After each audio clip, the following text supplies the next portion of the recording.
देवेंद्र पर्व 3.0ला सुरुवात झाली आहे। संपूर्ण महाराष्ट्रात खऱ्या अर्थाने दिवाळी साजरी होते। त्यांचं नाव ज्यावेळी जाहीर झालं, आनंदाची एक लाट संपूर्ण महाराष्ट्रात पाहायला मिळते। कसं वाटतंय?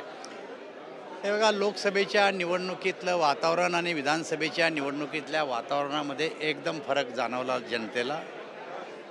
मला असं वाटतं की मागच्या 5 वर्षात देवेंद्रजींनी विकासाची कामं केली, या राज्याला पुढं नेलं आणि आत्ता जे 2.5 वर्ष काम केलं, या 7.5 वर्षाचा कार्यकाळ जर बघितला तर या महाराष्ट्राचं नेतृत्व कोण करू शकतं, तर ते देवेंद्रजी फडणवीस करू शकते। अशा प्रकारचा शिक्कामोर्तब या राज्यातल्या जनतेने केला। एकनाथराव शिंदेसाहेब 2.5 वर्ष मुख्यमंत्री होते, अजितदादा उपमुख्यमंत्री होते। या तिन्ही टीमना मिळून या राज्यामध्ये जे काही कामं केले ते कामं जनतेच्या नजरेसमोर होते। लाडकी बहीण योजना असो, शेतकऱ्याला 90% सबसिडी पंप देणं असो, महिलांना 3 सिलेंडर मोफत देणं असो, शेतकऱ्याच्या हिताच्या अनेक योजना राबवल्यामुळं विधानसभेच्या निवडणुकीमध्ये फार मोठ्या बहुमतानं या राज्यातल्या जनतेने आम्हाला निवडून दिलेलं आहे आणि अपेक्षेप्रमाणे आज त्यांची विधिमंडळ गटनेतेपदी निवड झाली।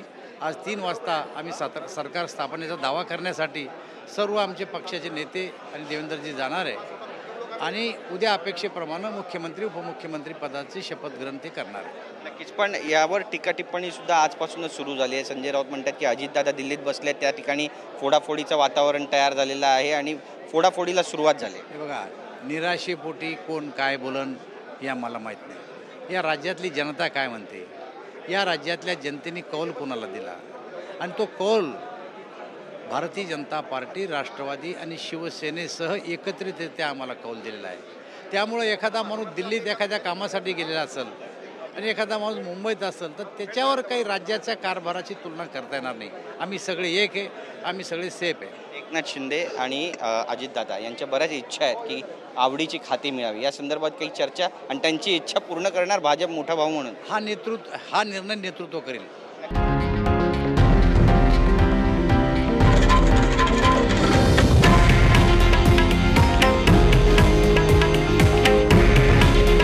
हे आहे देशातील नंबर 1 न्यूज नेटवर्क आणि आपण पाहत आहात TV9 मराठी। काळजी तुमची, हित महाराष्ट्राचं।